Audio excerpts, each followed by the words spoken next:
In today's video, I'm going to teach you how to add page numbers to your document using Microsoft Word. This is a fundamental skill, especially useful when you're preparing reports, dissertations, or any lengthy documents that require easy navigation and professional formatting. So, let's dive right in. First, ensure that you have your document open and ready to work on.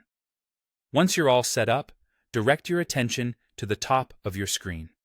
Here, you'll find the ribbon, a toolbar packed with options for every need. Look for the Insert tab. This is going to be our go-to tool right now. Give it a click to open up a variety of options tailored for inserting elements like images, tables, and importantly, page numbers into your document. Now that you have the Insert tab open, locate the group labeled Header and Footer. It's nestled neatly among other groups on this tab. But don't worry, you'll find it easily enough. Within this group, you'll see the page number option. Clicking on this will drop down a list of choices, each representing a different place you can insert your page numbers. The fun part is deciding where your page numbers will go. You'll have several locations to choose from: top of page, bottom of page, page margins, or the current position. Selecting top of page will make your page numbers appear in the document header, while choosing bottom of page places them in the footer. Opt for page margins if you want a more unconventional look, as this will position your numbers outside the regular margins.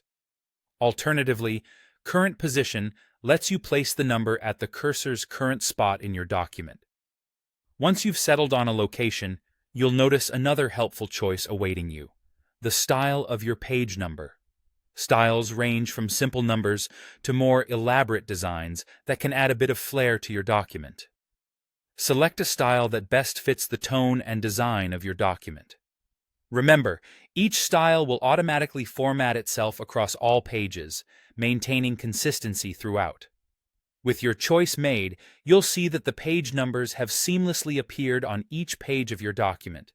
They update automatically, so each page will have its own sequential number without needing any further adjustments. Once you've verified your page numbers are correctly positioned and styled to your liking, it's time to exit the editing mode. You can do this by clicking Close Header and Footer. Alternatively, a simple double-click on the main body of your document will swiftly bring you back into standard editing mode. That's all there is to it. You've successfully added page numbers to your document. I hope you found this process straightforward and easy to implement. By incorporating this small but essential feature, you've ensured that your document not only looks great, but also functions effectively for any reader.